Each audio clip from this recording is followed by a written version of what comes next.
jaw-droppingly bad news. Now I open up my drawdown book and read about a couple of the top solutions to climate change with my coffee, and I have to say it's a much better way to start the day. And so I highly recommend that. I think probably with the mix of folks we have on the call, everybody works on at least one or many of these solutions, except maybe the cow walks on the beach. That one was a new one for me. So really looking forward to this chat, Paul. I think we accidentally have really good timing with the crazy Paris pullout announcement yesterday. So I'm going to turn it to one bit of housekeeping from my side. Folks, if you were forwarded the invite and were not directly invited by me, and you'd like to be on the email list for future discussions, send me an email at SUZANNE@huntgreenllc.com. All right, thanks so much. And Paul, over to you. Webinars are a little strange because you can't see or hear anybody. So I feel like I'm talking to myself, but I'm not. But Suzanne, thank you so much for giving me this opportunity. I will start just going through this deck. I'll try to go through it a little more quickly to get to questions or comments that you may have, particularly given what's happened in the last 24 hours. That has really caused a lot of people to react, at the very least. But let me go back to what drawdown is about. Drawdown, as a word in the context of climate change, means the first time that greenhouse gases peak and go down on a year-to-year basis. And I felt, as I'll explain, that it's very important to name the goal, and that we hadn't really named the goal as a culture and as a civilization. I'll get back to that. Drawdown is an organization I will explain, but what I want to do is give you a little background on how I came to it. Probably the most I've known about it since 1974 when I was at Stanford Research Institute, the physics, the biophysics, the interrelationship between the atmosphere and the Earth, but it didn't really come home to me until I went to Greenland with a royal fact-finding tour with the Crown Prince of Norway, the Crown Prince of Denmark, and the Crown Princess of Sweden, Hawken, Frederick, and Victoria in that order. And we went to the northern Greenland ice. Let's see. See if we get this to work now. Oh, sorry. I guess I'll do it this way. I'm sorry, I mean, just a technical thing here, advancing the slide. There we go. Okay, so this is Greenland. This is where we went. We went to the very northern part of it. We went on a C-105 plane from the Schenectady National Guard, of all people. This is where it is. This is what it looks like on a sunny day, which is unusual. And it has a tent and a geodesic dome, and you can see basically it's pretty simple. I want to give you a sense of what it's like there in the summer. That other photograph was sweet, but this is actually what it was like for 1 week. And I'll keep going. You go into an ice cave, which is here, and it goes down 2,500 meters to bedrock. And basically what it's doing is examining the Eemian period. It's the North Greenland Eemian Ice Research Station that can measure CO2 and pollen content all the way down to the last 130,000 years. And this is what it's measuring. Now this is a graph of the CO2 for the last 400,000 years. And you'll see in that dotted line at 300 ppm that actually humanity, at least for that time, but actually all of human history, and even primate history for that matter, we've never existed on this planet about 300 ppm until 1940. But if you see the circle there, that is the Eemian period that we were studying in Greenland, or the scientists were studying. And the Eemian period, as you can see, is about 280, 285 ppm in terms of CO2. And at that time, hippopotami and crocodiles were lounging in the Thames River Delta. The oceans were 20 to 30 feet higher. Lions and giraffes were romping in Germany, and alligators were in Alaska. There was a very, very different biological and climatological regime. And so my point in that is, to the right there, you see the famous Al Gore inconvenient two-step ladder, that straight line going up. But the idea that somehow the language around climate, around mitigation, about reduction, about stabilization, and adaptation, to me, is a fairly a weak response to where we are. We have no idea what's going to happen where we are and where we're going. And it's not to say that the science isn't extraordinary, it is, but it's only mildly predictive in its accuracy. In fact, not even that, because as you know, what has happened in the Earth so far since in the last 20 years, since the IPCC has formed the Intergovernmental Panel on Climate Change in the first, second, third, and now fifth assessment, is that the predictions have always been too conservative as to the rate of change that's occurring. And so what I want to point out is that there's no such thing as stability, even at 402, where we are right now, or 450, or any other thing. And so the only goal that makes sense to me is to go back the way we came, which is to reverse it. And I'll get back to that one in terms of ambitious. People say that's too ambitious a goal. I think the opposite. This also motivated me. This is the Carbon Mitigation Initiative that came out of Princeton, 2001, the famous wedges. These are the 15 solutions. When I looked at it, this is what I saw, that only, not only 4 of the solutions there could be done by people, I suppose, but the other 11 could only be done by multinational, large, conservative energy or utility companies and car companies. And that you and I were kind of left out. Cities, towns, villages, communities, small businesses, medium-sized businesses, states, provinces, and you can just go right on, we're left out of this map of how to achieve stabilization in 2050, which, as I said, I don't think is stabilization. And this is also the other problem we have out there, which is if you Google 10 solutions to climate change today, by the way, this is what you'll get from Scientific American and the Union of Concerned Scientists, 2 great organizations. But not that they aren't good. I'm not sure about number 3, use power strips in home entertainment centers. When individuals see this, it's like, right, for sure, who care, who understand, but really these are proverbs. These aren't solutions. They're like, love your mother, be kind to your pets. Of course, but it in itself does not make an individual feel like we're on the case. And it does make, I think, people feel that what they do is puny compared to the task at hand. And how do we get the news about global warming? Well, maybe not you, but most people get the news in headlines. They get it in threat, doom, fear, things that startle them. They often get it on the web now as opposed to journals or newspapers. As you can see here, you get clickbait right next to it. It says, wife smashes husband's head with frog ornament and kept him mummified in layers of sheeting for 18 years, as if somehow these were comparable events. The prediction of the Tower Bridge going down in London from rising seawaters, and pure clickbait. And you just see this over and over again. And the headlines actually are true scientifically.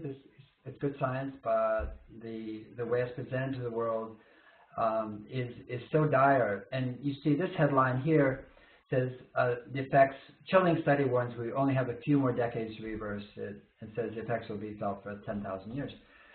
And what are people going to do in the morning after their French press or coffee or whatever, and see that and have a good day? And so the way we've communicated has been so much about trying to scare people into what? Action, to, belief? I'm not sure. But we do know from psychology that when you mix fear, gloom, and threat and doom, and you mix that with guilt and shame, is what happens when people look at what they can do and they understand the gravity of the problem, and they start to feel guilty about their own life, or they feel ashamed of what they do, or they feel like they can't do enough. They have kids, they have a mortgage, they have 2 jobs, they have a mother who they have to take care of somewhere. I mean, life is hard, there's a lot of stress, and then you get this headline. People, when you mix those together, shame and or guilt and threat and gloom, you get indifference, you get numbness, you get an internal anger that can lead to depression and despair, that you don't get really brilliant collaborative action, which is what we need. So we created this book. Some of you may have it. I want to explain the title, The Most Comprehensive Plan Ever Proposed to Reverse Global Warming. The title is very brash and cheeky, maybe. But the reason for that is that no one's ever proposed a plan to reverse global warming. If you can find one, send it to us quickly. We look for it for years. No such thing exists. And so this is the first time. So we could take the high ground and say it's the most anything, because it is, compared to nothing. And the second thing about plan I want to get back to, because it's not our plan, and I want to make that very clear. And how do we do it? We didn't have any money. Nobody really wanted to fund it. They said, show us when you're done, show us your work. So we went out around the world to universities and asked for drawdown research fellows to be paid the princely sum of $1,000 to basically write a thesis on each solution. And we had gone through about 200 different solutions, and we winnowed them down to the ones we thought had the most impact in terms of carbon. There's only 2 things you can do about the atmosphere. You can stop putting greenhouse gases up there, and you can bring them back home through photosynthesis, through forests, grasslands, farming, obviously anything, like I say, one more, phytoplankton in the oceans. But so either stop putting it up there and bring it back home. You can only achieve drawdown unless we can bring carbon back home. You can't achieve it, of course, if it leaves it up there. And so this is our coalition, 22 countries, 6 continents, 40% women, half PhDs, all advanced degrees. We have White House fellows, we have Rhodes Scholars, we have Aga Khan Award winners. An extraordinary group of people came forth from all over the world with CVs that are just stunning. And these are the core researchers of drawdown. And this is important to us too, because what we want to Project Drawdown to be, is a we talking to we. In other words, not a small group of people who thought they knew and who modeled things and presented to the world a plan. But we wanted the world to look at drawdown as a coalition, as a gathering of people who cared and who have the basis to map, model, and measure. And that's exactly what we did. We mapped, measured, and modeled the 100 most substantive solutions to climate change. These are some of our advisors. We have 128 of them. I'm sure you know some of these people, or may even know them personally.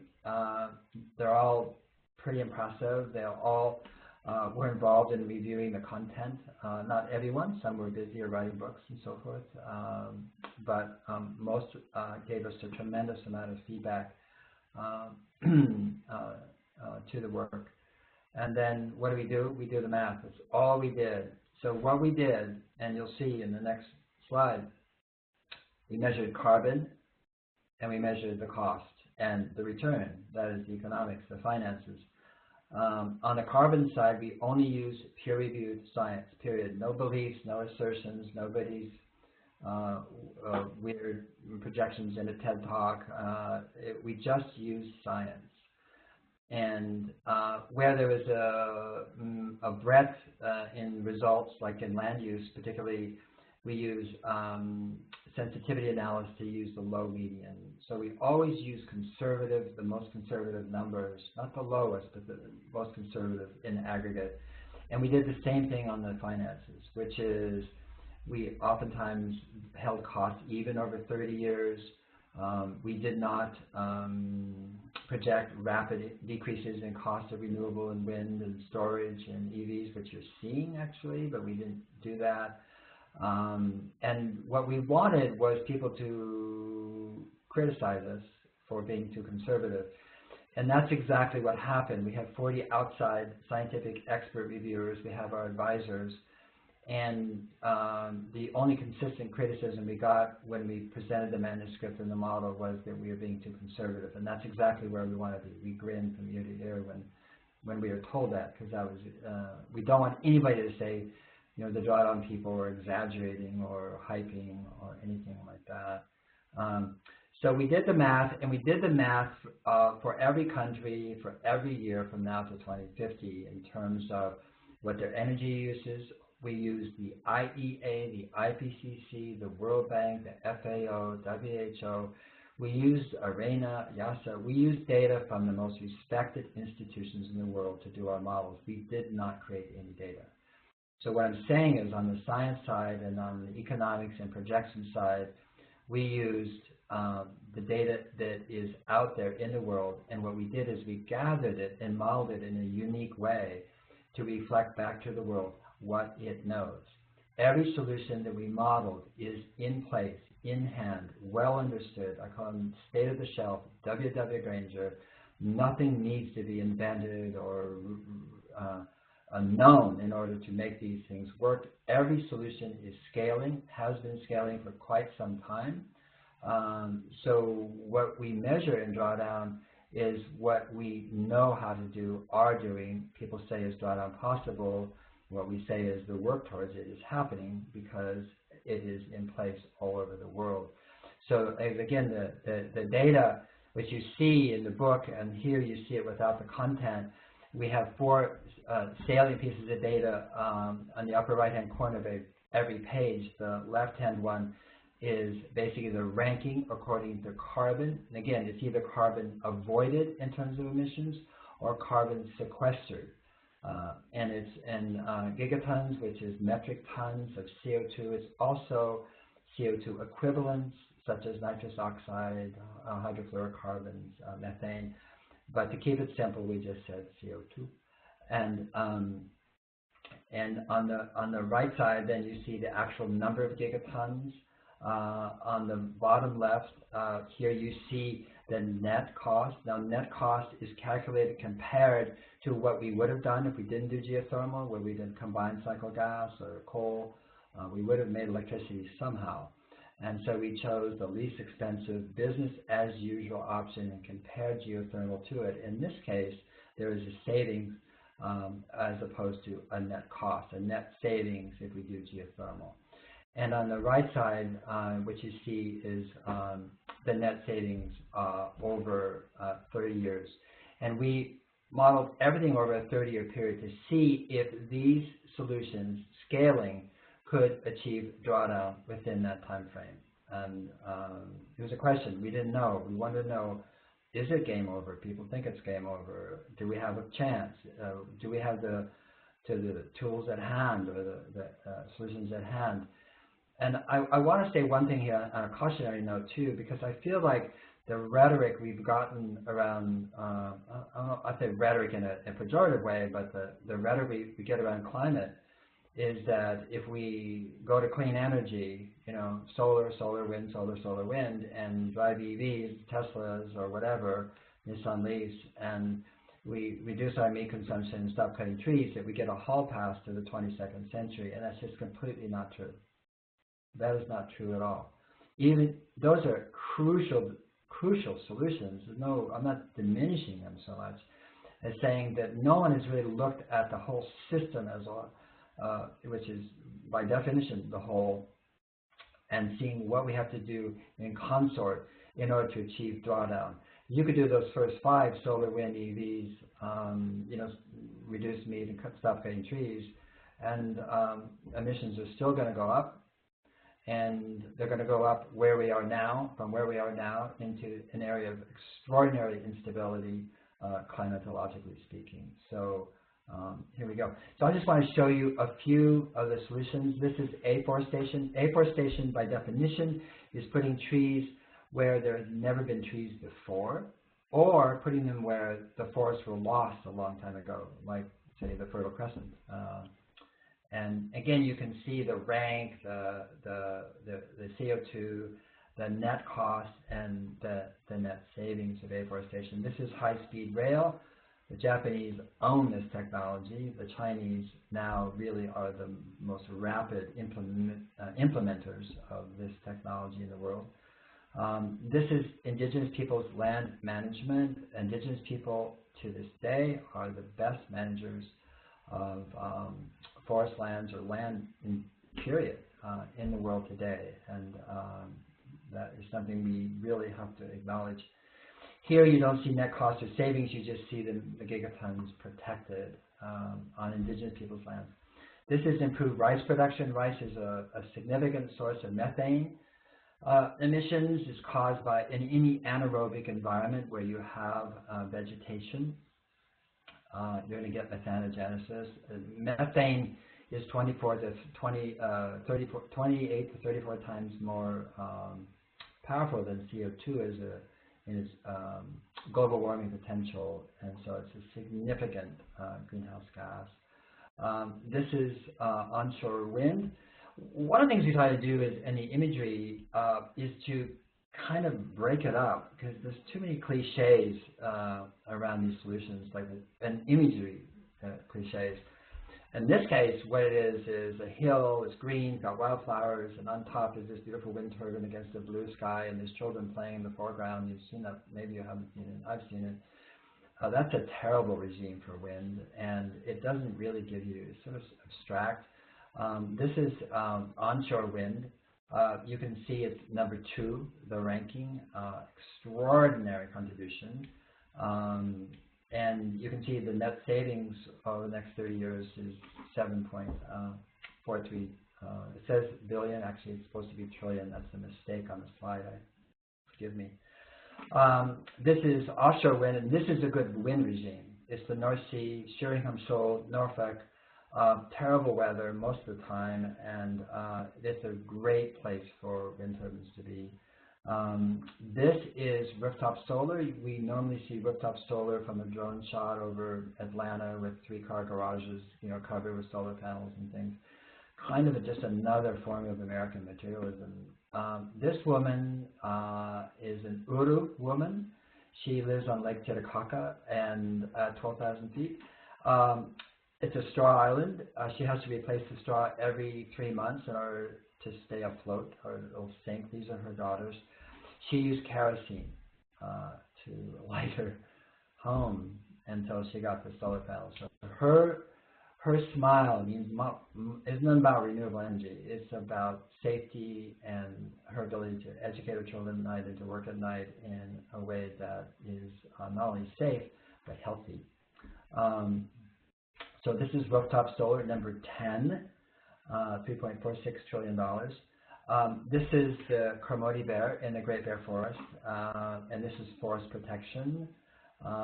This is clean cook stoves, which also, like the one about rooftop solar, has a black carbon is a very, very powerful pollutant. You really wouldn't call it a gas, but it's a pollutant that causes warming rapidly. It doesn't stay up in the air very long, but if people are using cook stoves that create black carbon on a daily basis, it rotates out and can raise temperatures significantly, having impact on water, forest, land, crops, etc. But also it has a huge impact in terms of human health, breathing the fumes from the conventional cook stoves. This is a Dasanak woman in Ethiopia, again about imagery and about thinking. This is actually household recycling. She lives across, she and her tribe live across the river from, in Kenya actually, where they're building a bridge. And that bridge company built a bar for the workers, and then the women went across every day and picked up all the things the workers were throwing away, started to make headdresses and other things out of them, and now they sell them to boutiques in France. This is managed grazing. Managed grazing, basically, there's 2 ways to graze animals: stick them in a pasture and then move them when you need to, or manage them in a way that ruminants graze everywhere in the world, in the wild, in the Serengeti or other grasslands, which is they herd, they clump, they move, they don't stay in one place. The first one causes carbon to be emitted. This one causes carbon to be sequestered and drawn in. This is dude in Berlin. He makes electric bikes. You know, you can see some of these solutions don't rank high. We think they're all important. This is biochar. Biochar is called terra preta. It's a carbon, it's a charcoal intermixed with pottery that was discovered in the Amazon. And it seems like there was a civilization there that was able to form very stable agricultural soils, and therefore cities, and therefore civilization that was wiped out by disease from the Europeans. But so now terra preta, or biochar, is being made by pyrolysis all over the world and used to increase fertility in tropical areas, but in all areas promotes sequestration of carbon. This is this man here, who's waving his hand. He works, well, they both actually, the guy on the screen, the iPad too. They both work at PricewaterhouseCoopers, the former accounting firm for the Oscars. And the guy on the right is in Montreal. The guy in the screen is from Prague office, and he can literally go on and log on to Montreal in any office at PwC, get on his sort of modified Segway scooter, and then move around the office and show up at your office or the meeting or whatever, talk, listen, ask questions. You can't have lunch. But what this is a transport solution. So we're transporting protoplasm, and really we want ideas, and that's kind of what we're doing today. This is marine permaculture. So we did 80 solutions, and we did 20 coming attractions. Coming attractions are techniques, practices, or technologies that are in place. They're scientifically validated. We don't have data to model them. They don't have an economic track record. So we didn't model them. We didn't include them in our results, but there's 20 of them, and they're fascinating. This one may be one of the most significant. It's a 1 kilometer square frame made of recycled PET that's sunk 25 meters under the surface of the ocean. Invented by Dr. Brian Van Herzen, who is a plasma physicist who flew over Greenland as a favor to a glaciologist friend from 2001 to 2006, and saw it go from melt lakes to melt ponds to melt lakes to one lake, and just saw how quickly the ice sheet was melting, and decided to devote his life to restoring life and to drawing down carbon. If you put these in the ocean, and then you combine them with an actuating pump, which is a buoy that goes up and down with the rise and fall of the water, that's connected to basically long tubes that go down to the thermocline, the cold water underneath, and it brings it up to these frames in the ocean, and you immediately get a trophic cascade of phytoplankton, zooplankton, feeder fish, forage fish, algae, kelp, and the kelp is the fastest means to sequester carbon in the world, onshore, in the water or onshore. But what you get actually is food and protein as well. And so along coastal waterways, and where they've been fished out or where there's coral bleaching, these deacidify the ocean, and they also rectify what's happening, because 97% of the heat that's coming from warming is actually going into oceans. It's going into water. It's not going onto land. And so you're getting these thermal blankets in the oceans that are prohibiting the cold water from coming up, the normal circulatory patterns. We had that in California for 3-4 years, and had a huge die-off in the pinniped, the seal and sea lion population because of that. This is repopulating the mammoth steppe. Basically, we don't have much time. I won't spend too much time on this, but it's a beautiful image. But it's actually bringing animals back to the subarctic region of Siberia, in this case, in order that those animals graze year-round. So muskox, reindeer, elk, Yakutian horses. This was an article in April, I think the April Atlantic Monthly, about the biologists who've created this idea. Why do it? Because if you bring the animals back, they were extirpated by humans 12,000 years ago.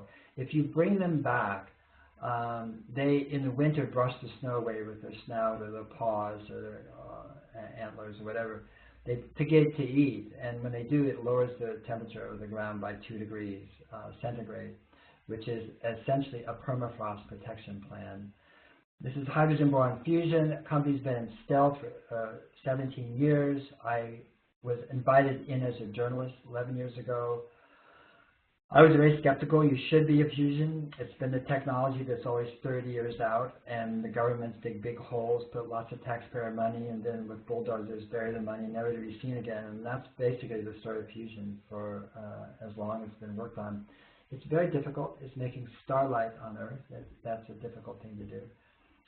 This company has met every milestone for since I've been involved with it, not involved, but reporting on it. Created by Glenn Seaborg, the Nobel Prize-winning physicist and fusion expert. He passed away. I've been in here. It's safe. It's aneutronic. It's extraordinary. They work with utilities as to what they want. They were in stealth because nobody would believe it, so why talk about it? So they just shut up. They've got $500 million in funding from very, very intelligent, extraordinary investors who have been watching it all along. They have one more milestone to go. Fusion means baseload power. The boron is the source of fuel, which you can buy at the grocery store, called borax. There's 100,000 years of it. If it goes down, that is stops, nothing happens, and you can start it up with a Honda generator. It's a renewable enabler. It's quite a good. This is building with wood. It's, again, hard to believe. Please read the book or the Yale paper. Yale University's done a lot of work in this area. The building on the right, that is the wooden building, is more fireproof than the building behind it, the dormitory behind it, which is steel and concrete. And you go, no, that's not possible. Just read it, trust me, believe me. This building, the green one, the wooden one, is safer than the steel and concrete one in case of emergency or fire. And it has a tremendous impact on sequestration and carbon emissions, because steel and concrete are one of the main causes of emissions. This is a cow walks onto a beach. I don't know, my screen is frozen. You may not see me anymore, but a cow walks into the beach is what Suzanne mentioned. This is the last one I want to show you, but this was created or discovered by Joe Dorgan, who is a farmer in Prince Edward Island. This is not Prince Edward Island that you see here. And he noticed that his dairy cows that ate seaweed produced more milk, and the question was why. And we tried to find out. He was eventually hooked up to a scientist named Rob Fairley, who said they must be producing less methane. So they tested it. They split out some cows, fed them more kelp from the beach where his farm is, and put plastic bags over their head and measured the methane emissions. And sure enough, there was less methane. Not practical, nothing to do with that information except as it's good science, but not practical. He met a guy, Rob Fairley, in Queensland, who had the same observation, wanted to do something about that. And they started to look for something that was as effective as kelp, but in smaller quantities, and they found a substance called an algae called Asparagopsis taxiformis, which, when fed to ruminants, cows, cattle, goats, sheep, will reduce methane emissions by 70 to 90%. So that company, these people in Queensland are now working with the marine permaculture people to form a company to grow Asparagopsis taxiformis on those frames. Briefly, what surprised us? Everything surprised us. We didn't know the data until February 1st. We spent 3 years modeling this. Food is 8 of the top 20. The number 4 solution is plant-rich diet. This means in our model that the overconsumption of animal and protein in general in the West and the North, if you will, is reduced to the healthy level of 50 grams. And in the rest of the world, the caloric intake is increased to 2,500, where it is not, and protein is increased too, where it's insufficient. Even then, because of the huge reduction in meat consumption, it is the number 4 solution, and the number 3 solution is reduce food waste.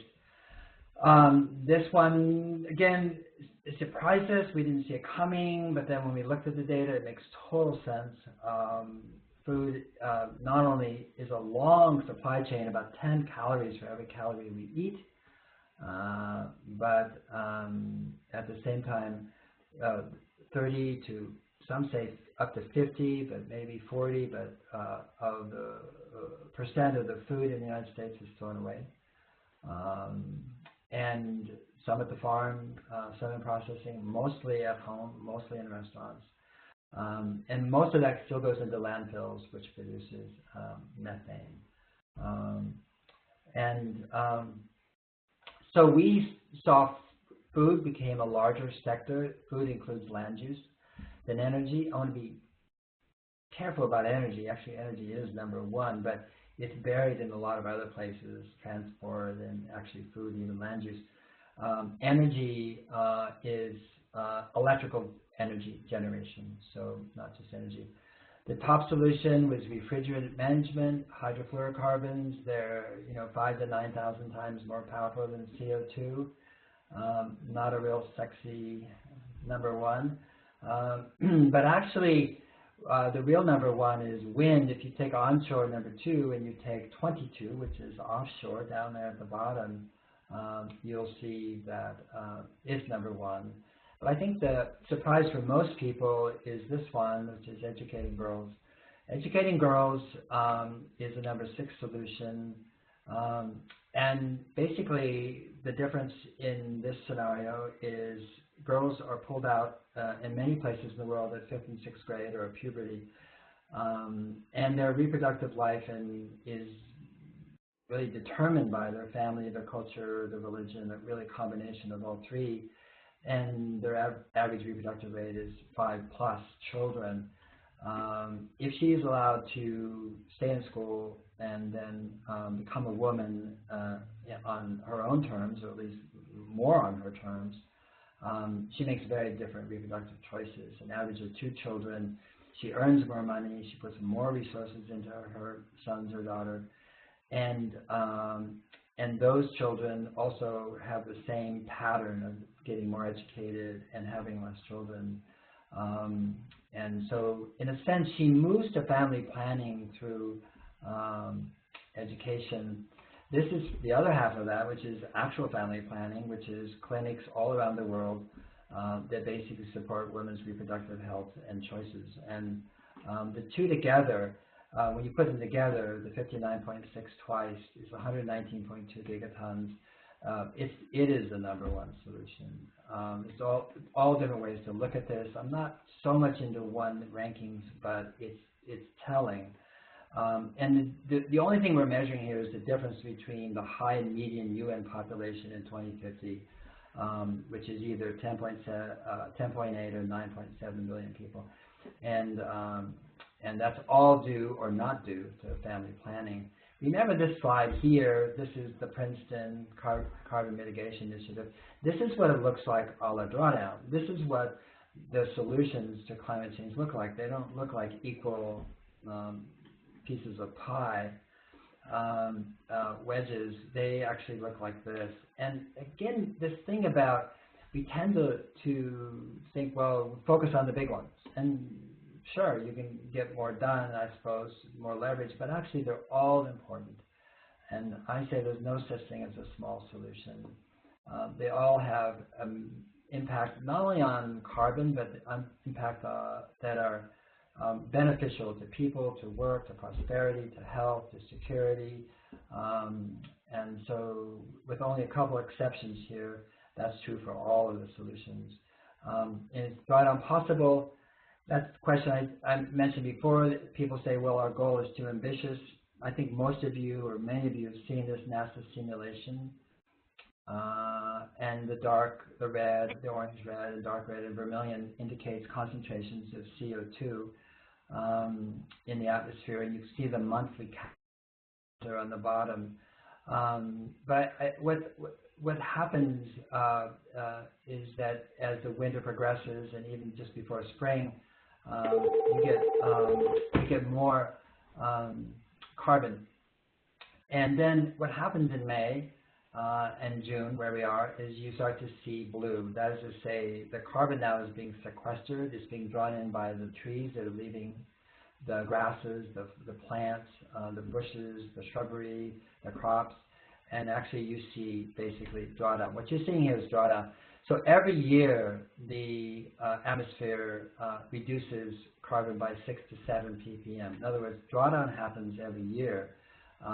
It's not something far off in the future. The problem is that we're putting more in there, out there, up in the atmosphere than is returning. We're doing it by combustion of fossil fuels and land use and the emission of other types of greenhouse gases. And this is the hero of the story, which is basically stomata, which is the way plants, twigs, bracts, trees, whatever, this is how they take in CO2 when they're open, and they don't take anything when they're closed.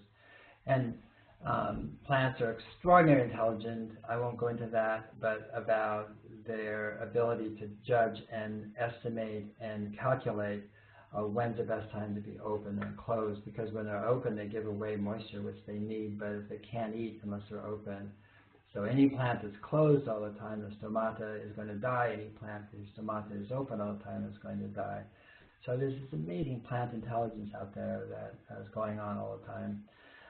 The book, this is just, one again, the plan, and the most comprehensive plan. What we feel is we discovered that there is a plan in place, that this idea that somehow there's got to be a top-down plan from Paris, Marrakesh, Bonn, COP23, that somehow governments in the world should get together and figure this out, or that with the big corporations, to me is a little like looking for love in all the wrong places. I don't think it's going to happen. It hasn't happened.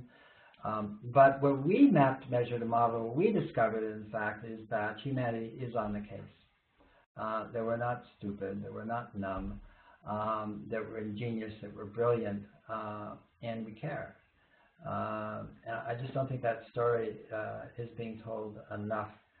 This just is in the book. It just gives you, this is just a piece of the dashboard to give you a sense of how rigorous we were about modeling and how detailed it is.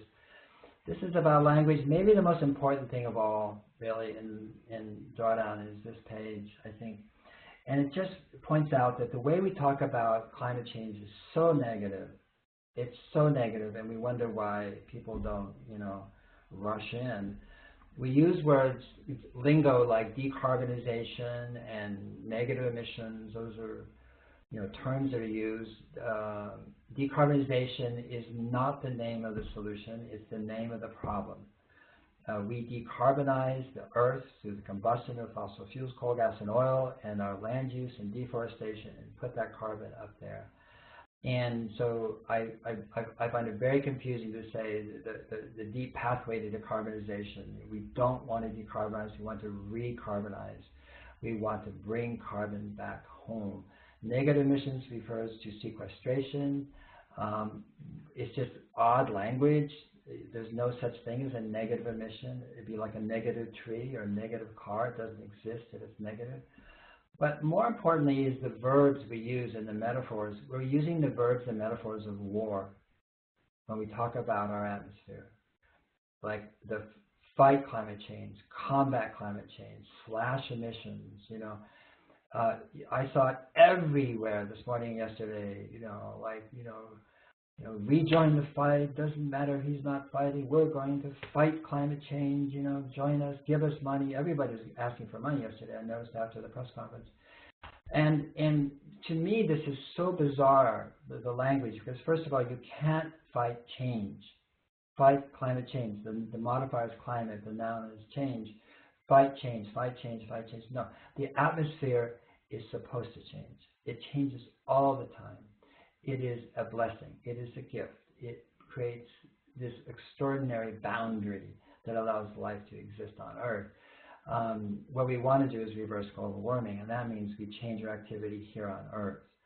But the idea that we should somehow see the climate and climate change as an enemy is the same mindset that got us into this problem in the first place, thinking that there's something on Earth that's other than us. It's the oceans, we can just put, crap in it. The sky, we can put our carbon in it. People who we don't like or don't understand, we could marginalize and deracinate them. Our land, we can use agricultural methods that destroy the soil. We can not care about biodiversity, our fisheries, our estuarine environments. All that is about some part of the Earth, people, creatures, or places being other. And if we talk about the climate as being other, then it's the same dualistic mindset that created the problem. So on language, we really have to start to rethink how we talk to each other, because the way we're talking to each other is guaranteed to create division and really almost opposition, which it has, of course, because it's not inclusive, it's not listening based, it's not embracing, and I think the way we go in, the way we've approached the communication has been through language like 2 degrees centigrade, 2C. Okay, really, especially in America, what does that mean to anybody? I mean, really, what does it mean? And people say, well, not get warmer than 2C. Well, when? And how do you know? And, I mean, the thing is, that's an atmospheric measurement. It's great science, but it doesn't relate to people on the ground at all. And so again, the science that the IPCC done is incredible. It's impeccable. The way that science has been communicated has been problematic, if not disastrous in some ways. And the reason I think Drawdown became a bestseller the first week it was out, the first time a climate environmental book had become a bestseller in the New York Times for over 25 years, was because the language was different, the offering was different, the possibilities that were being expressed were different. And they were about solutions, not about game over, but about game on. And this is, I think, what people want. They want to know what to do. They don't need to hear much more about how bad it's getting faster. And it's not that those things aren't true. They are, and that information is valuable. But to me, I look at the IPCC, the 5th assessment, and the 6th one coming out in a couple of years, but I see that as a really brilliant problem statement. It's a problem statement. The headlines and the papers and that come out after are validating the science. So that's great. However, that is not the way to motivate human beings. And I'll finish here, which is that at Yale and other places, there's a lot of work being done on human perception and how humans relate. Well, what do we know? They relate to short-term threats and opportunities, rewards and punishment, or the threat of punishment. And that's how human beings are wired. That's how their brains are wired. And so we aren't wired to think of things 30, 40, 50 years from now. We don't really care if Miami's underwater in 2100. It doesn't relate to us personally. And that goes back to communication. And rather than seeing human beings as inadequate to the task with respect to addressing climate change, I would suggest that it's because we've come in the back door and it's locked. And we have to go in the front door. The front door is needs assessment. It's what human beings need. And where we are right now is that, we're the only species without full employment. Never has there been more work to do on this planet than now.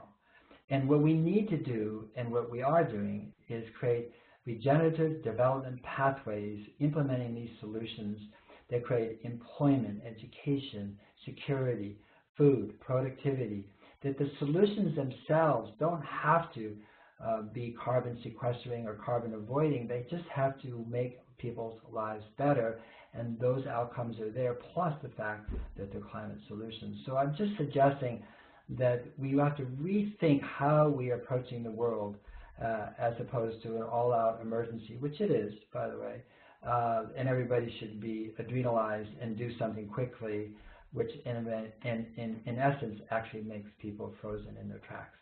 So language, I think, and what the language possesses and conveys is really the key to this, as opposed to using more fear and a sense of impending threat. And that's what I saw yesterday and today, which is everybody going cuckoo about Donald Trump, and we can talk about it. I thought, why are you going into that fear, anger, threat, outrage mode?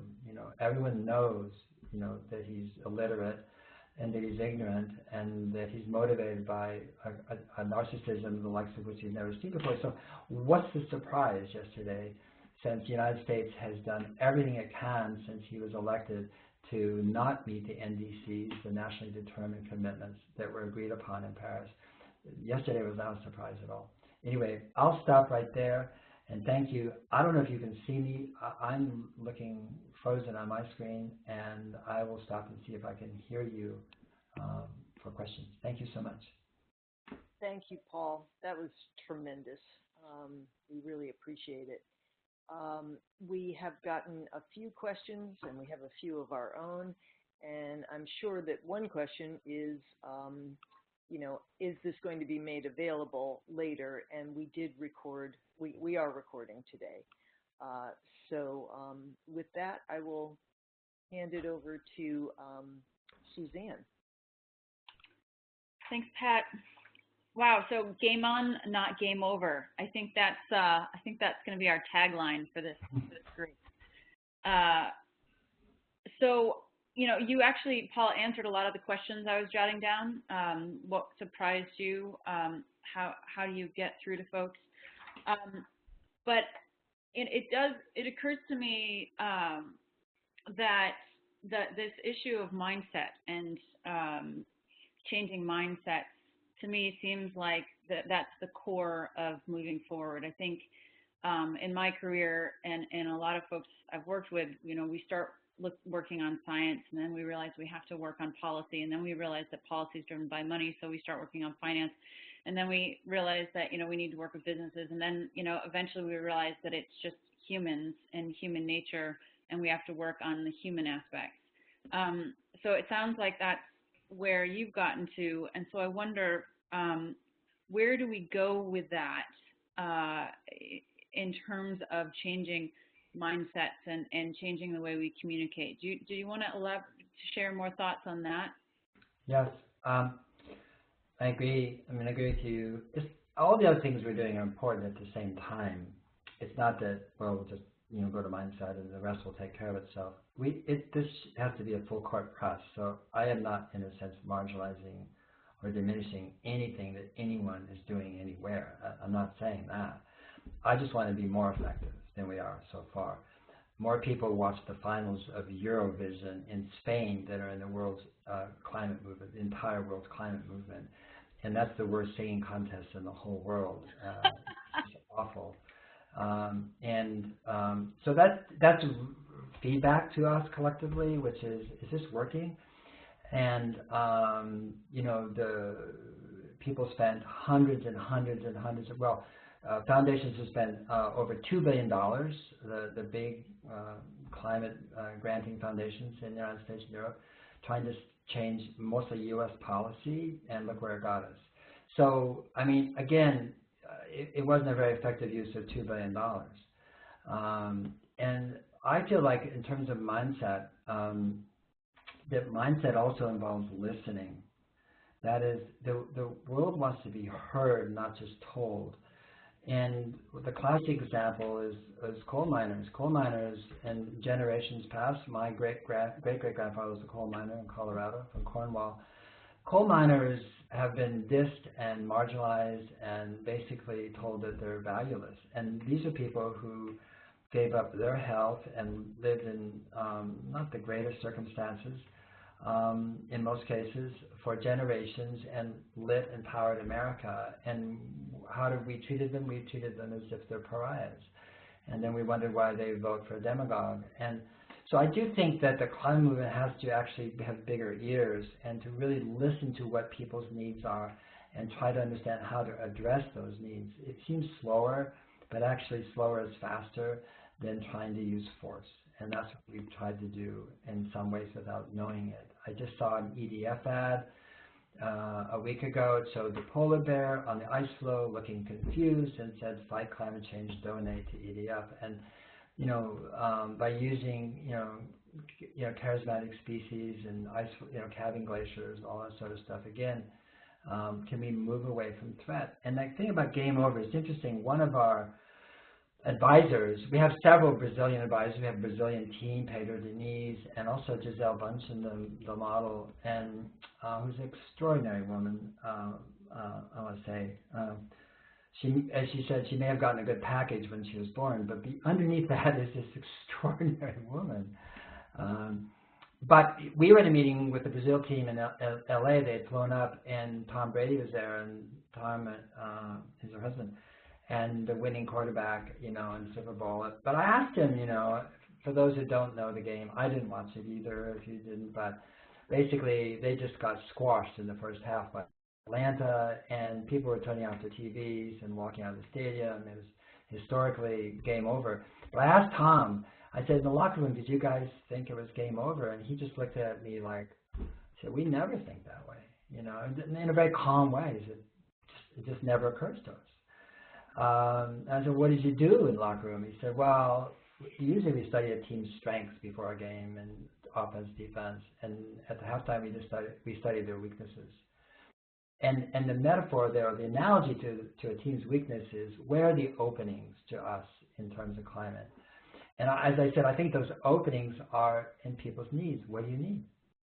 I mean, all over the world, whether it's here in America or Appalachia, or whether it's in Botswana or India, what do people need?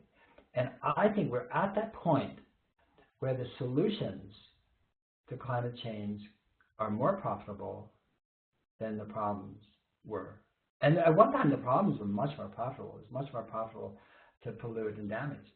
And I think we've seen that worm turn. And that's why we did the economics and the finances of these solutions. And we didn't predict that. We almost saw it in real time.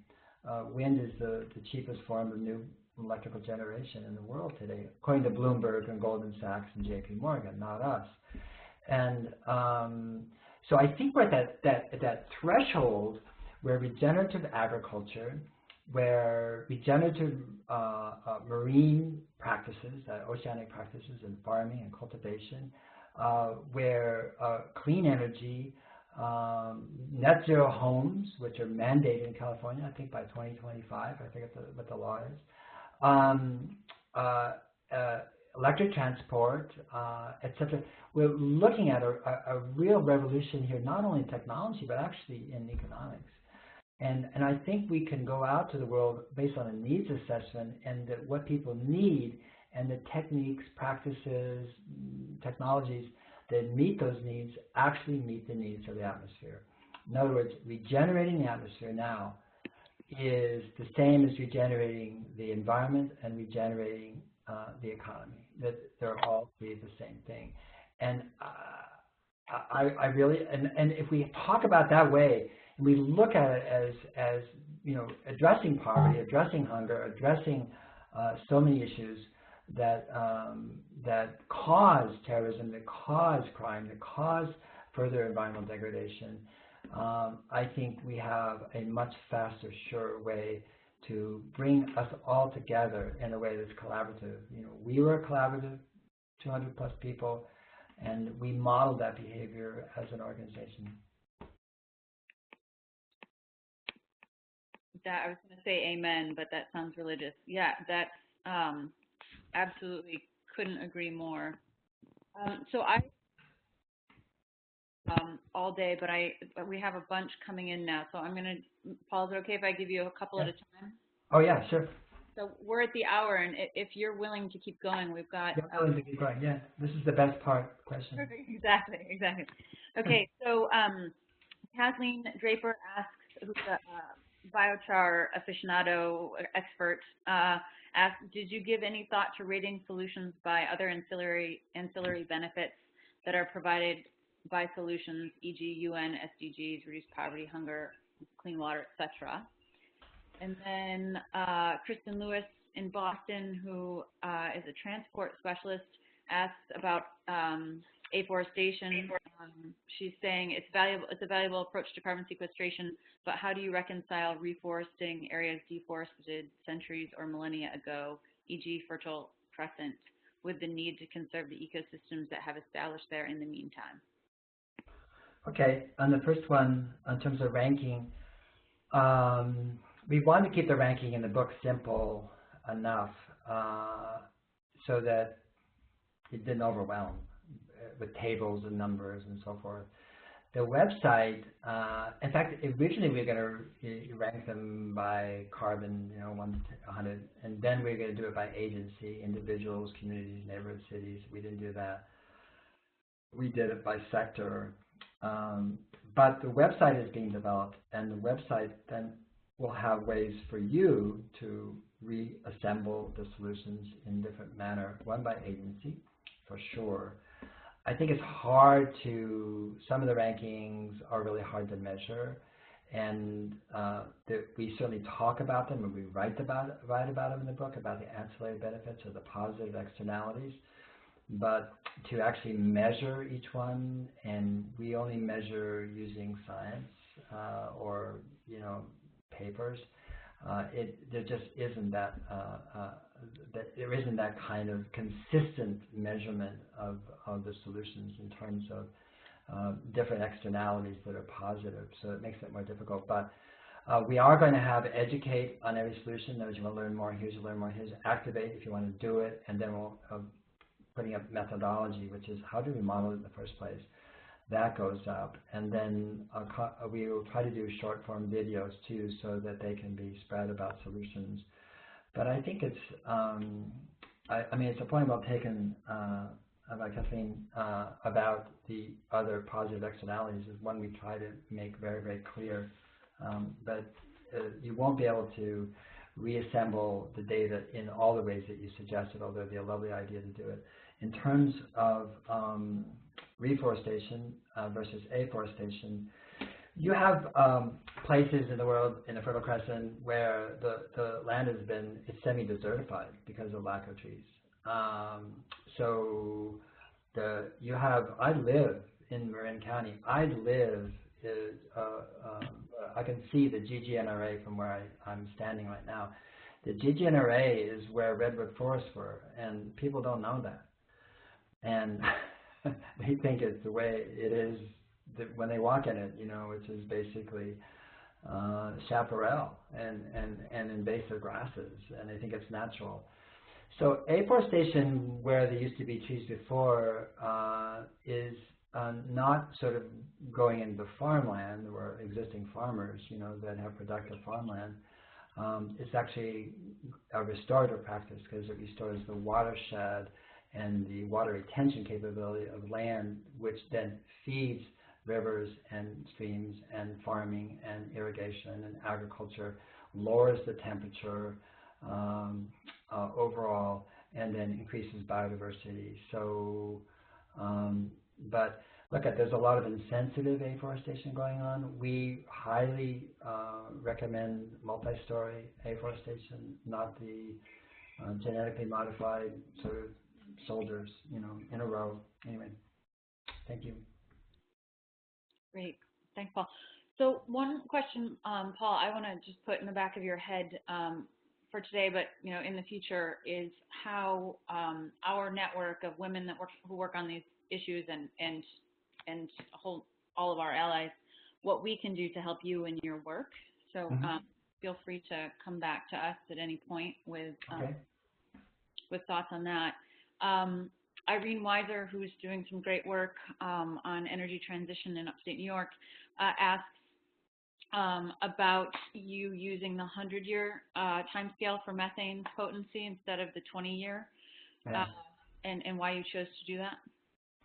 Yeah, I wanted to use the 20-year one because to me, since methane is only in the atmosphere for 12 years, and it's much higher number in the 90s and 80s and 90s, depending on who you talk to.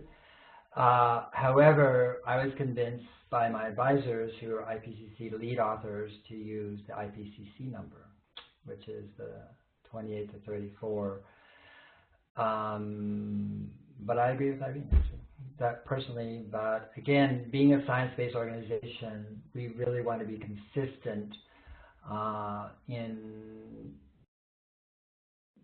in conveying to people that we didn't have a bias, horse in the race, that we were trying to reflect back what the world knows. And the IPCC is acknowledged as being the authority in terms of GWP, greenhouse warming potential of gases. But as an individual, I think it would be better to use the 20-year number. Atiana at Sierra Club, who's working on kind of engaging more women and girls in the climate movement broadly, is asking about, in particular, the girls' education and family planning findings. She wants to know, she says, as we know, the population movement was faced with a lot of challenges about equity. How do you overcome that to make family planning a mainstream issue that can be discussed as a mainstream issue with a rights-based frame? Is there a benefit to coming at those issues from a climate perspective rather than just a rights perspective? I think we say the empowerment of girls and women. We don't. I often get questions like that. How can we do this and this and that? I don't know. Our job. It's a great question, but I don't know. I do know that the way we've talked about population has been sure rubbed a lot of people the wrong way, and because basically it marginalized people, and so we approach it from empowerment of a girl, empowerment of women, and that when they're empowered, then they make choices that make sense to them. I think choices that make sense to women make sense for the whole world, but we don't want to flip that and say, you women have to change because the world is suffering over here, and that's been the population thing. I feel like the way to talk about it is not necessarily, I wouldn't talk about it in terms of climate. We just map, measured, modeled, and look what we found. I don't think that's a good entry point. I don't think human rights per se is a good entry point because it creates cultural divisions and misunderstanding where cultures are very different about what rights are, and we can say, well, we think we know what they are and we think you're wrong. Anytime you get into a right-wrong thing, I think the way into empowerment of girls and women is just like what a huge difference it makes to innovation, to economies, to health, to welfare, to, no, it's just go to the data and say, here. A friend of mine is dealing with Syrian refugees, families in Canada, and she was saying it's so interesting that family after family after family after family was coming, with 5, 6 children and so forth, and then this family and the wife and husband were very well educated, and they had 2 children, and she noticed the difference in the quality of life and the health of the children, etc. So we work, this is a longer answer maybe than the question deserves, but we now work with the Secretary General of the Commonwealth of Nations, the Honorable Baroness Patricia Scotland. She has adopted Drawdown as a template for what's called the RDRCC, Regenerative Development Through Reversing Climate Change, for the 52 countries of the Commonwealth, which is 2.4 billion, and between 1/5 and 1/4 of the world's landmass. And this, what we do this intensely with them, mapping, measuring, and modeling. In this case, what happens when you implement these solutions in a nation state, and what happens to what's called economic complexity. Again, health, education, knowledge networks, jobs, entrepreneurship, etc. And what I was saying at the very end of my talk about regeneration being the path towards reversing climate change. And it's interesting because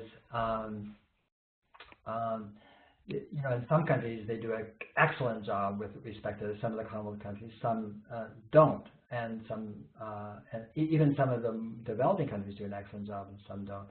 And this is a very difficult issue because you're dealing with cultural issues, and I don't think there's any way to get past that except through conversation about how all of the culture is going to benefit by basically empowering 1/2 of its population, which is women.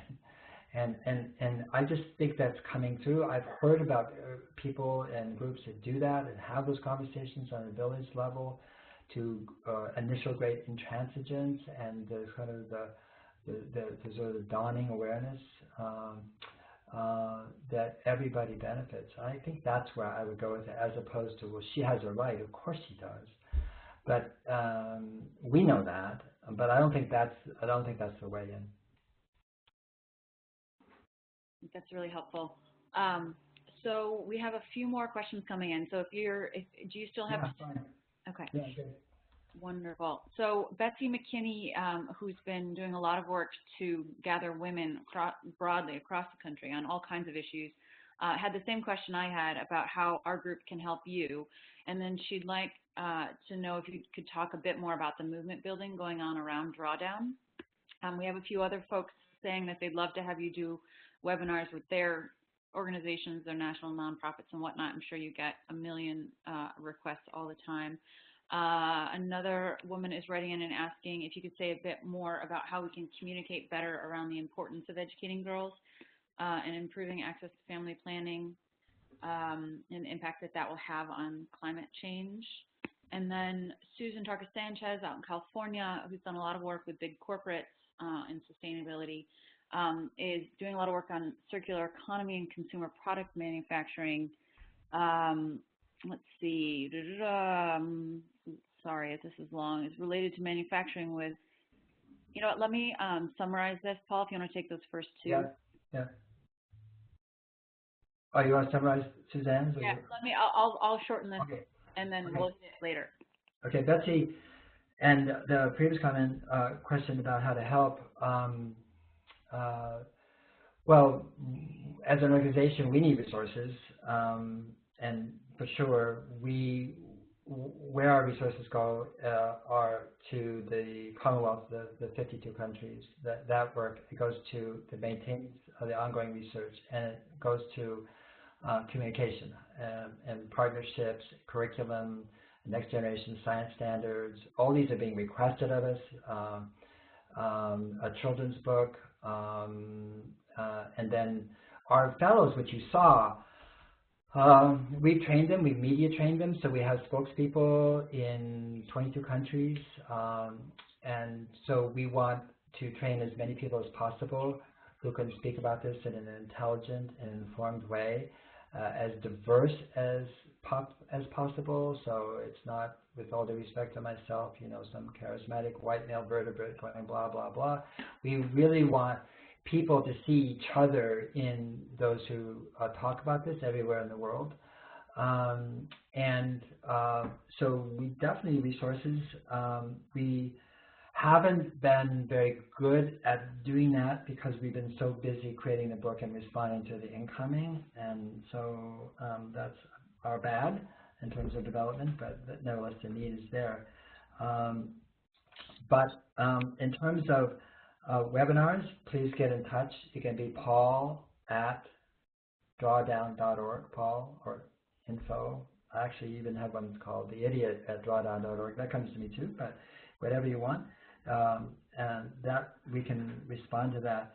In terms of communicating better about the education of girls, I still think it goes back to a kind of more systemic, you know, like look what happens. Here's A, here's B, you know, kept in poverty and reduced education, educated in this. And it's such a clear, distinct difference, you know, and it's beyond measurable. It's palpable and experienced and known and seen and understood. And we have so much data about that and examples and videos and films.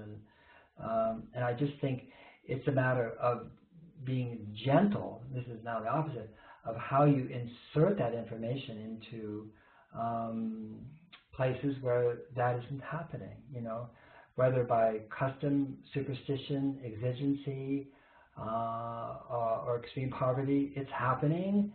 And people, I think, need to understand that if you want to reverse that vicious cycle of poverty and ill health and depredation and of other and the environment, you need to empower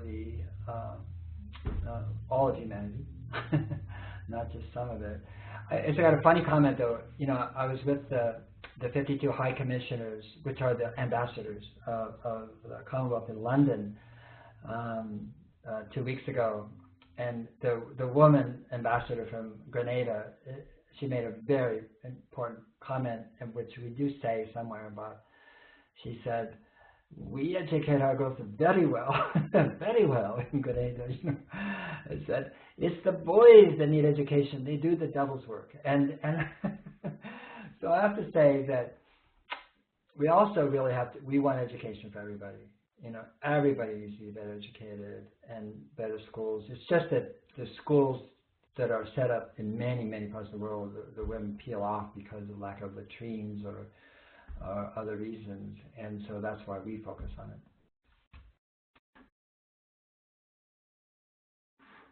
Do you have a summary, Suzanne, for the... Did I lose you?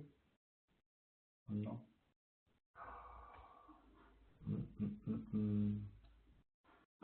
Are we gone?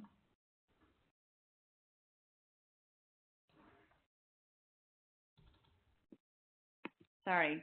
Oh, there you go. I got muted.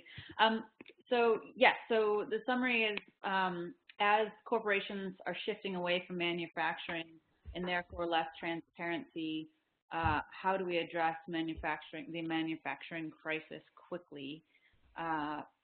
Another question that came in from Sarah at Cornell University has to do with who are the spokespeople that we should be looking to as role models, the Pope and others?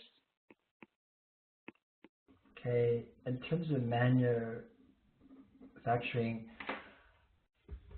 gosh, I guess there's two ways to look at it. I mean, there's, you know, the low-cost manufacturing in so-called low-income or developing countries, China. I wouldn't call that at all. But and then there's just what's happening, you know, all over in the responsible corporations, which are moving rapidly to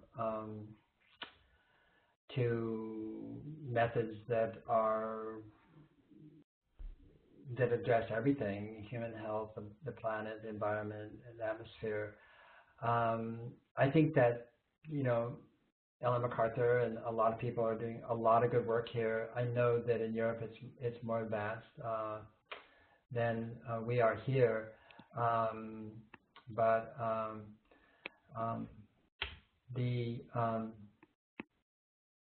don't really know how to answer the question, because there's the overwhelming momentum in the corporate world as far as responsibility, and I think a lot of great organizations and business people are working on it. I go to London Friday next, and it's about reimagining carbon and carbon productivity, and you should see the names of the companies that are going to be there, about really making everything they do far more efficient and lean and cost-saving, material-saving, environment. I don't like the word friendly, but honoring of environmental systems. So I guess I might see it through the wrong end, but I see tremendous. I see more leadership there than I see in governments. Put it that way. Okay. And then, did you want to comment on some role models? Spokespeople. Well, I would say you're the spokespeople. I mean, the Pope's great, for sure. He's in the book. And there are some really amazing people. I do think, with all due respect, and I say this affectionately, there is kind of a climate mafia in the world that dominates the conversation, the lingo, the jargon, and is to a certain extent breathing its own exhaust.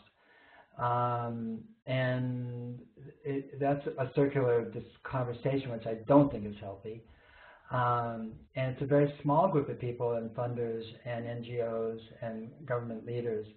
And I just think the conversation has to be opened up. And the way to do that is to not be, you know, the head of some UN thing, or the, you know, minister of a country, or the Pope, but to be whoever you all are, you know, in place. And I just think we need more people in place where the people who listen and respect you the most are the people you know. And so the best spokespeople in the world are in place everywhere. And what we need to do together is to read languages and to give people a sense that that it's game on, that we can reverse this, that it's actually to benefit of everyone, that it doesn't harm, it doesn't hurt. The economy will do better, and that and what I would love, I mean, personally, is to see drawdown itself become a mean, just like in common parlance, a common goal. Like, of course, duh, whatever. Of course, we want to do that. Let's talk about how to do it. What are we doing here? We're going to localize and regionalize the modeling capabilities so that, because we already have requests from cities and states and provinces and countries to use the drawdown model in place so they can benchmark and measure their progress. And I think that's what needs to happen too. Even though our model is global, the fact is the actions are always local. And so I think people need a way to get feedback to understand, both for esprit de corps and morale, but also in terms of measuring their own achievement or activity, a way of understanding what's happening in their place in the world. And I think that model needs to include more than just clean energy and recycling, which is pretty much what it does right now. And that model then can, if it's done right, can bring people together. And then the spokespeople, again, the spokespersons are those that understand and care and actually draw people in, that create community. And this is all about community end of the day. And those people have that knack and that ability, like Betsy's doing, Betsy McKinney, are the ones who can lead the conversation best. We were hesitant to create any new initiatives. Everyone's flat out, and there's so many initiatives, but you've just validated our women's community that we've created, so thanks for that. You're so welcome. I'm going to try and squeeze in a few more questions. Sarah Zemanek at Cornell is saying that at Cornell University, we're creating a living laboratory where students, staff, and researchers are equal partners in modeling sustainability innovation on our campus. What is the #1 way college campuses can model the solutions you outlined and engage people as central actors in creating change? Also, Miranda Phillips, who's a volunteer with the Citizens Climate Lobby, is asking how important carbon pricing is for drawdown. Well, the second question is really easy. People ask us why we didn't model it as a solution. It's not a solution, it's a policy. There is no, the reason it's not a solution is if we didn't have to do this, then carbon pricing wouldn't have it's not a solution to anything. It is the single most important thing that can happen, carbon pricing, whether it's cap and trade, cap and dividend, or, there's better ways to do it, I think, than others, but pricing carbon would be the most significant, important thing to do to accelerate all of the solutions that we model and those that we don't, and change human behavior and incentives. There's just nothing more important. And in the models, maybe go to Cornell, but in the models coming forward, you will be able to have a dashboard. You go to the website and dashboard, and then you can change the assumptive inputs and scaling, for example, or the number of grams per square meter of carbon sequestered by, silvopasture. But you also be able to price carbon and say carbon 5, 10, 15, 20, 25, a ton, and see what that does, both economically and how it accelerates the scaling of those solutions. Now, that is based more on data that doesn't exist, so it's assumptive, like, well, this becomes cheaper, this becomes more expensive, therefore this grows faster, this doesn't grow as much or at all. So that's going to take a little work on our part, but I think that would be one of the most important things we could do as modelers. That model then, going back to Cornell, to Sarah's question, I mean, we want to basically give you our model, and then you can do whatever you want with it. We're not there yet. Again, that's a matter of funding and warm human bodies.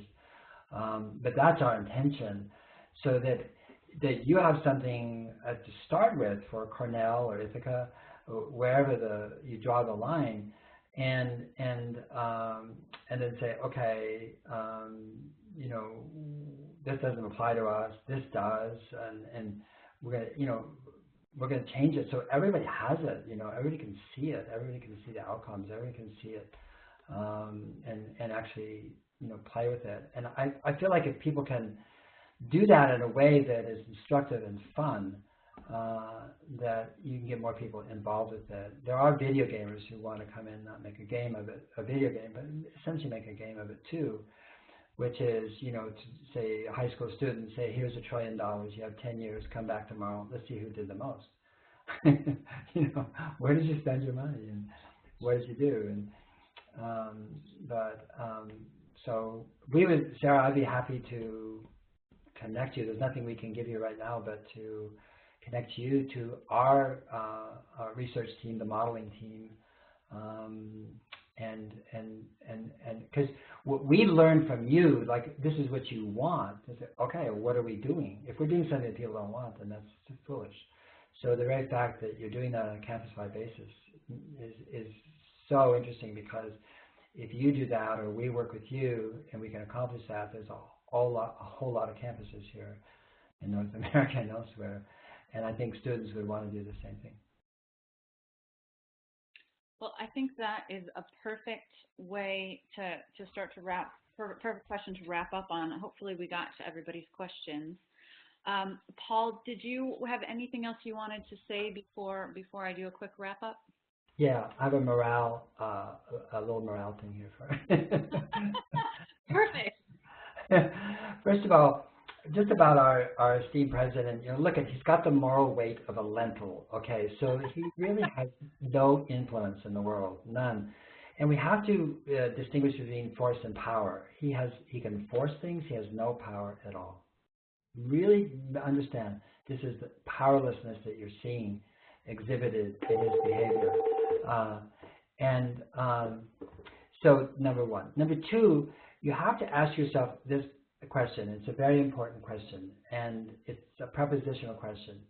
And I'm just going to leave this with you as a sort of a call-on sort of thing, but is climate change or global warming, is it happening to you or to us or for us? And this is a prepositional phrase, to or for. If it's happening to us, then how do we see the world? How do we see ourselves? How do we see the future?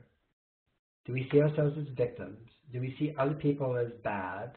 Do we demonize Exxon and Nextillism? Do we, you know, blame? Do we feel bad? You know, is that the way you want to be in the world? Does that feel good? Or it's happening for us, which means it's a gift. And it is a gift, because any system without feedback dies. End of subject. and the atmosphere is giving us feedback. And that feedback is, I think, leading us to a much, much better world than the one we're in today. And we're seeing the end of a paradigm, the end of a way of relating to each other and our place. That's really a disaster. And it's leading to Trumps and demagogues and fascism and violence and so forth. But climate change, the global warming, offers us a way to see each other in the world that creates innovation, breakthroughs, imagination, and extraordinary brilliance that is emerging in the world. And I just suggest that, you know, I think it's the latter. That's how I see it. Our next book is called D2. It's 60 more coming attractions, just humanity at its most ingenious and brilliant, reimagining what it means to be a human being on this precious place we call Earth. We should call it heaven, because that's where we live. Thanks so much. Thank you, Paul. Well, I wish I'd wrapped up first. That's the perfect way to end. But yes, I absolutely agree. We're all at our best when we're in a tough spot. and it definitely feels like the darkness before the dawn. So thank you for that wrap up. Let me just say to everybody who's still listening, feel free to email me. And Paul, we will be in touch. I know Allison will. Huge thank you to Allison for putting us in touch and helping to set this up. And I know that we're planning to follow up items. To anyone who still needs to get on the email list, don't forget to email me. Paul, I think I just feel so grateful that that you shared your time with us and your expertise and your inspiration, because I think what I see often in climate warriors and innovators is that everyone at some point needs that community around them and that reframing of the challenges, because it can get really heavy, and especially now with our lentil president, it's definitely tough. And I think you're doing amazing work to help lighten the load. So deep gratitude to you. Thank you so much again for your time and expertise. And we'll wrap it up there. Thanks, everybody. Thank you. Thanks, Suzanne. Bye now. Cheers. Bye-bye.